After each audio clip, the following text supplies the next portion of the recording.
Akinyi here, president of Teaching Artists Institute. I'm here with a teaching artist and Mandela fellow, Sister Victoria. Greetings to you, Victoria.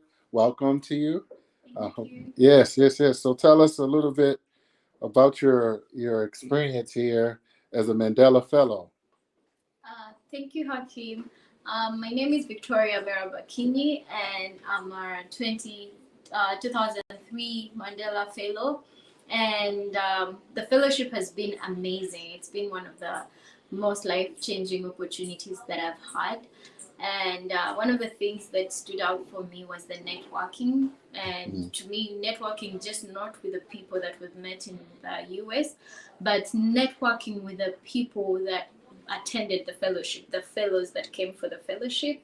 That was really, really outstanding. I got to meet people that share the same vision with me. They all look forward to changing Africa into the Africa we want, to changing lives, impacting lives. And that is something that stood out to me because you're in this space with people that understand your challenges you go through. They are young as you are, and they are doing it. So they give you courage that anything is possible. Beautiful. It's been a great opportunity. Great.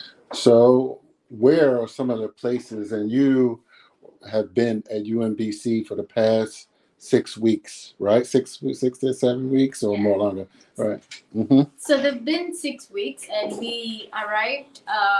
We arrived in the late June, around 22nd. We arrived in Baltimore at UMBC. The university was beautiful. The people were amazing.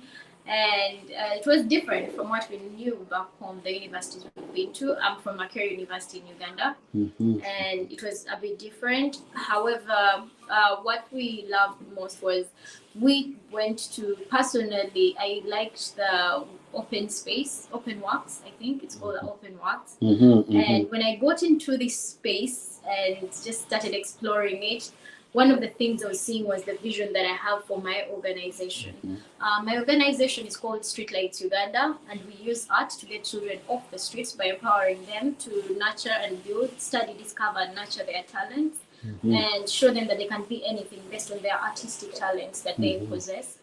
So the vision we have is to set up an art academy to offer free classes to the street children. Getting inside Open Works was like me walking into my dream, because I would see the space, I would see the setup. I loved the carpentry store they had, the fashion space, the design space, and these are all things we look at setting up in the academy. So to me, this was like an awareness and a reminder that it is possible, that I can do this, that it is here, it exists. It's not just something that I had in mind, but it's something that exists when I was looking at this space. Yes, their program was totally different from the way I'm planning to handle the program with the children, but it was something that I could learn from. There were leads I could pick from it. So to me, it was a beautiful experience. It's one of the places that stood out. And we also went to the Impact Hub. That was also a very beautiful space. It had a lot of things to learn from it. We went to the State House of Annapolis, where we got to meet different officials. And the mayor of Annapolis, that was a very great man. He was a very amazing man. He was welcoming, engaging. And can you believe he wrote us like letters directly to us, like with our names on them?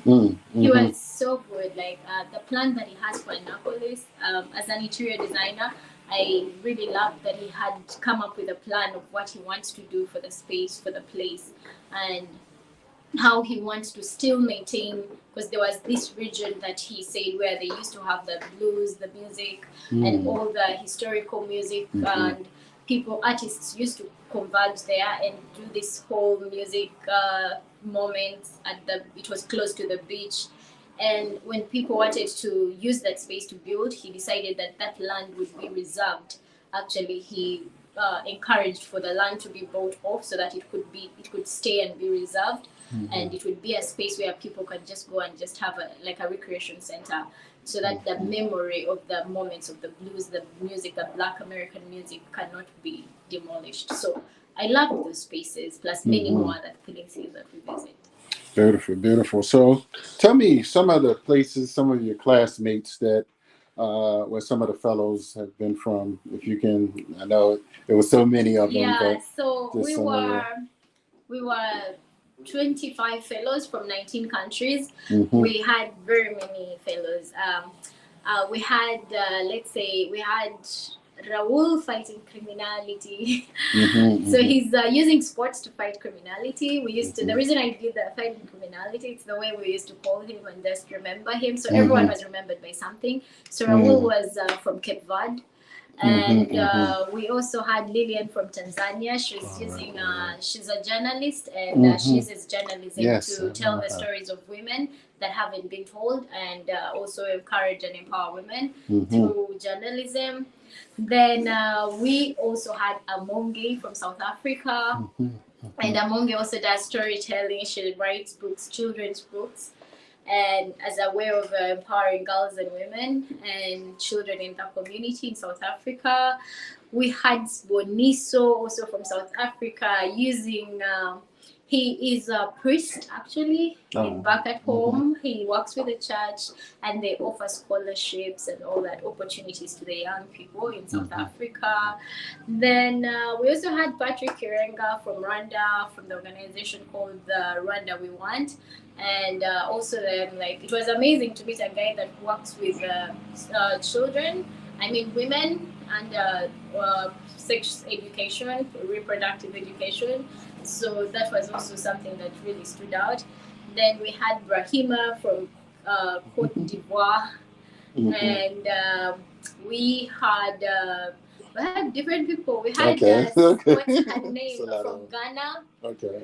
Yeah, we had my amazing sister from Ghana, Saudatu, and she was using, she was trying to help women and girls to be safe from early marriage and create opportunities for them. So there were many people. So I would name them Samirati, Elon working. Elon was visually impaired, and Emmanuel. Elon from Kenya, Emmanuel from Nigeria, Blessing from Nigeria. And it was amazing how you could see these different people. It's all about the change. And that was something that really stood out for me. So I may not have mentioned all of them, but I do remember you all. Yes, no, it's phenomenal. And we probably could be here all day just talking about the wonderful works that many of them have done, are doing, and will do in the future. And so we certainly are inspired that you have decided to stay around for a few more weeks before you go back. So what's that about? Like, you're staying in America, people are asking you, "Are you coming back? Are you coming back?" But you're sticking around for a few more weeks, right?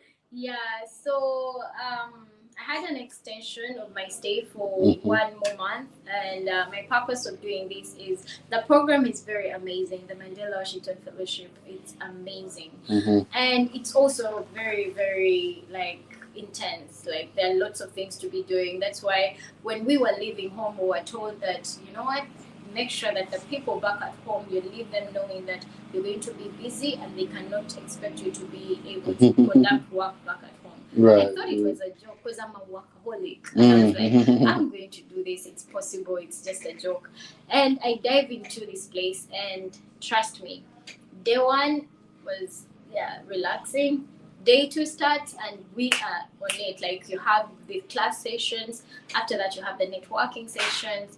So it was just a really, really busy time. So I decided to extend my stay so that I could use this time to work with the connections I had already made. Because I met many amazing people that I wanted to further connect with, to get to see how they do what they do and what I can learn from them, and if there are possibilities of partnerships, possibilities of working together, because there's nothing you can do as one person. Yes, and no matter how beautiful your vision is, no matter how great your vision is, if you are one person, it's impossible to achieve it, because no man is an island. Right. Even when you're going to cook, you don't use one stone. You need 3 stones to be able to cook. Yes. So to me, partnership is a great thing, and collaborations, those are very great virtues, things that I really, really uphold, and I never stop learning. I believe learning is a process. Absolutely. It's something that can never end. So to me, extending this stay has been a great opportunity for me to stay around and learn from different people, how they do their things. Just like now, right now, I'm at the Thai space, Mm-hmm. the Training Artists Artists Institute, and I'm at their residency, the Artists in Residence. Yeah, got a lot of books behind you. Yeah, and there's lots of books for me to read from. Yes. I've seen a lot of books about women Oh, and great, very strong good. women and things that you can learn from. Mhm. So there are lots of things. There's I saw a canvas in my room. Actually, this residency offered me a space. I have my own bedroom, and I saw this beautiful plain canvas. I can't wait to paint over it. And also looking at doing a mural with them here in the space, like doing an art piece on the space. Oh, beautiful. So beautiful. It's a beautiful experience. Like my stay has just lasted, my extension has just lasted, I think 4 days, 3 days. And I'm already doing these things. Like I'm already meeting these amazing people. I met Miss Kim, I've met Hakim, and it's just amazing. So yeah, it's been beautiful. Great. Well, we appreciate your time, and we look forward because we are coming to Uganda, Teaching Artists Institute, coming to Uganda next year for our Summer Learning Institute and another conference that's going to be in Uganda. So we're looking forward to that opportunity to collaborating again with you in the future as well. So, and shout out to all the Mandela Fellows that are still here and those that have gone back home. So, anything else you want to say? Anything we missed? Anything? Okay. Oh yeah. So I hadn't told you about as I was explaining my first 3 days here. I also got to be involved in one of the programs by Thai. Oh yes. As I told you, Thai is Training Artists Institute, and they have a program that we went for. It was a camp, the Underground Railroad. The Underground Railroad. Yes. And to me, this was a very awakening moment because I've heard about slavery. When we were doing the fellowship, we went to the African American History Museum, and I saw I saw the exhibition about the slavery and all that. However, this time this was just a very good experience, like being part of it. Like we saw this house that the slaves used to stay in. We went to the kitchen, saw it. The kids that were there, I was so glad to work with the kids. They saw there's one of the lady that stood out to them. They called her Rachel. And when I was there, they were like, we can't wait to show you Rachel. We have to show you Rachel. They took me to the basement to see Rachel. So it was a great experience because the kids are getting to learn about how they came to be in the United States, how they came to be here. And not only that, these people are helping them also to build culture within them, to know that the fact that you are disconnected from your roots doesn't mean you don't have roots, doesn't mean you don't have culture. So there's been a lot we've learned. We also got to visit the Harriet Museum, and it's been an amazing experience seeing her story, seeing her quotes, and how she used her strength in spirituality to be able to connect and to help people.